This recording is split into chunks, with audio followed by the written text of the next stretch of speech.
face shield, nandito tayo ngayon sa may Laloma, Quezon City, kung saan kaming bentahan ng lechon. Ayan. So, ayan, nasa likuran ko yung mga lechon, nakakaluto lang. Ayan. Kasama ko pa rin ang isa sa mga gala na YouTuber. Ayan, no? Nasa likuran, no?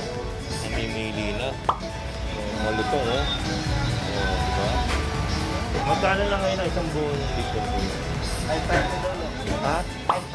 5-5 yung sa dulo. Tapos, pero ano yung pinakamamura ng lechon? 4-5. Pinakamataas? 12 mil. So, ayan guys, ha. Ang lechon nila dito, ang pinakamamura is 4-5. So, ang pinakamataas nilang lechon dito is 12,000. So, ayan. Okay. At ito, kasama ko pa rin ang gala na YouTuber. Buhay talaga. Mga ka-pacing. Wala po, buhay talaga kapensyo. Yan. Ano ba ginagawa natin dito sa lechonan dito? Bakit natin tayo? Nagugutom tayo, kaya tapos sabi ko, kain tayo.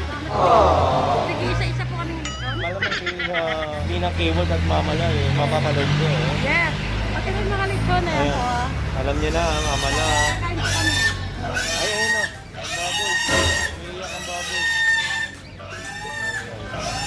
Ito yung mga batang baboy, hindi na doon. Ang ginagawa ni ate, nilalagyan ng langis ang mga lechon. Okay, salamat po sir. Ano yan, te? Para saan po yan? Para saan yan? Para po, mga lechon. Ah, okay. Ano yung oil ba yan? Oho. Lahat ng lechon nilalagyan talaga niyan? Oo, kailangan o. Dito lang mababalat. Okay. Kawawa na may mga lechon.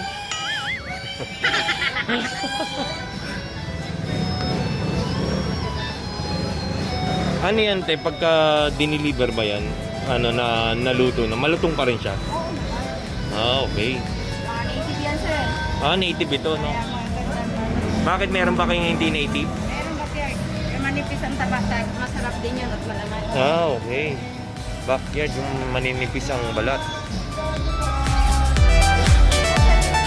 Kaso lang lugi ka, wala mag-ano laman. Lalo na dito.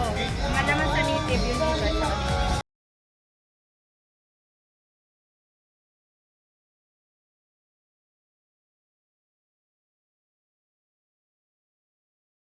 Medyo maluha si Tita Lem sa pag-atak ng baboy. Kaya yung mga kababoy ko dyan. Huwag na po kumain ng baboy. Kahit lechon na lang. Ano sabi mo kala Ninang Kewal, gusto kumain ng baboy? Huwag na, bes. Ako na lang. Mga kapatid, nandito tayo ngayon sa Laloma. Titingnan natin ang lechon. Dito na natin. Ano yung pangalan ng lechonan nyo ngayon? Aling lanis Aling Lanis Lechon. Ayan guys. Lanis Lechon. Punta na po kayo dito. At murang-mura lang ang lechon. Ayan, dinagdagan kami ng lechon sa nanay. Pero hindi dito yung pinakbe.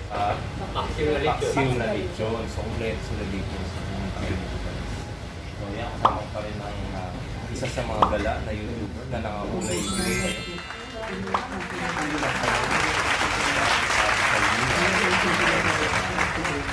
Subscribe nyo please. Po tayo order namin lechon vaccine yes. Saka ito, ang tawag dito? Tilakbe. Nag-aanda na naman si Tita Lems ng Chile, favorite. I love it.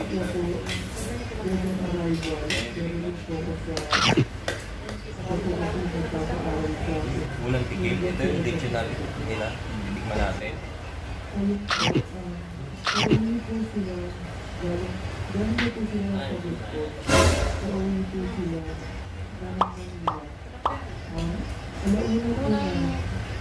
Tingin ko pa lang naman ng paksulo.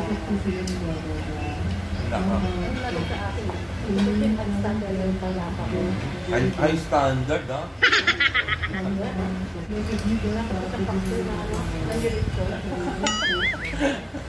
Akin masabi yung lechon kasi crispy yung balat tsaka yung lasa niya. Sa akin, tignan natin po. Lechon kasi magkaiba kami ng Hindi nga lang hindi ko gano'n na sa akin medyo maasin. Kasi diba yung pwede yung medyo maasin. Kaya puro lechon ang laman.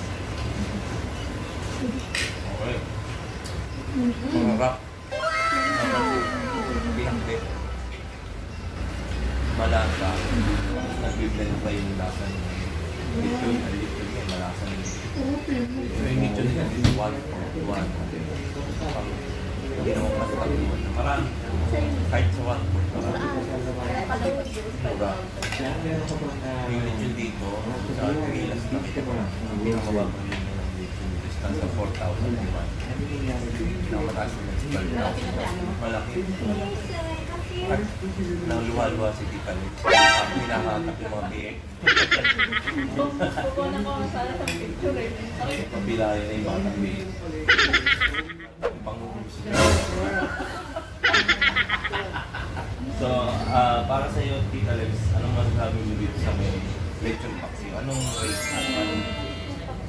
Dito to, di ba marinig na ba?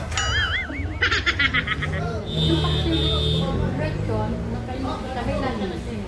Masarap yan. Pero siyempre, pag nagre-retire, hindi na pag nagre-retire. 1 to 10. Siguro nasa 8.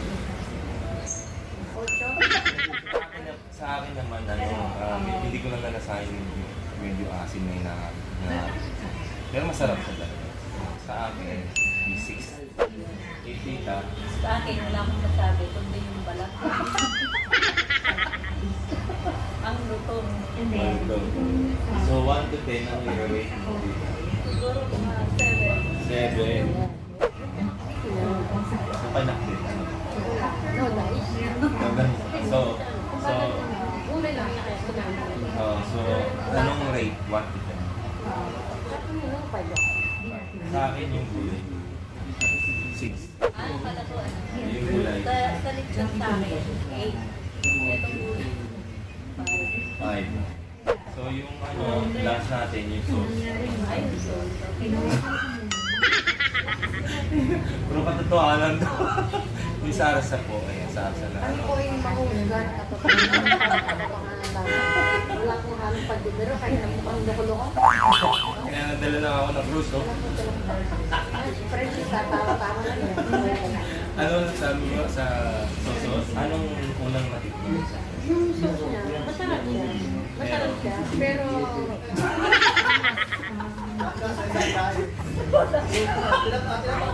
Hindi ako gusto ko siya, pero hindi ako mahilig sa salsa. Totoo lang, gusto ko siya kasi kaya ako nagustuhan. Yung pagka-huli na, yung mararanasan, parang may kakaiba siya. Na, siyempre sa Pampanga. Akala mo seryoso gumagat. Di ba siyempre sa Pampanga, dulo-dulo naman. Oo, kasi masarap siya. Wala, may hinahanap. Kaya naman ako yung nakakalap eh. Hindi So sa Makatuli, ano 1 to 10, anong... 8 pa niya. Sa akin siya sa 1 to 10, 4 lang siya. sa akin. Guys, so, ayan, tapos na tayo mag-rate. Kaya na super. May binigay sa amin so. Salamat po sa ating sponsor. Sa tubig naman. Medyo mataba. Meron yung ano eh. Natitignan, hinahanap May ako. hinahanap ako lang eh. Wala, hindi namin malasa. So ayan guys, tapos na kami mag-break. Maraming salamat sa mga nanonood sa amin dito sa aming food acting. Dito tayo sa Aling Danis. Especially John eh. Pumunta po kayo dito. Dito yan sa unahan na po ng Laloma. SCCP. Pagpasok nyo makikita nyo na kanilang tindahan. Punta po kayo dito. Masarap yung lechon nyo. Kapag yung bitahan, meron ka bang update sa mga pelikula. Abangan mo po yung mga palabas nila. Kasi sila pa yung may palabas. Sabi po next year. Next year? Makikita niyo yung mga vlog ko. Ano masasabi mo sa mga netizen na mga batibos? Nung bumabati ko lang yung umalis ka. Araw ka din. Naka-FPJ ako ngayon. Alam mo ha, pangalanan mo ha. Pangalanan nyo. Pangalanan nyo. Pakalayan, ha? Ayan, Yung ba, may gusto kayo dito. Kung nakikapagod kami, matanda tandaan nyo na yun. May respeto kang nila. Sikat talaga si Tita Lem. Sa simula nung binalikan niya yung ano ni Ren, bumalik na naman ulit yung mga bumabalik. Yung mga bumata pa. Guys, dito na nagtatapos ang ating vlog. Maraming salamat po. God bless po. Don't forget to subscribe to Tita Lems, Salina Kings, and Oya Joe po. Maraming salamat. Bye po.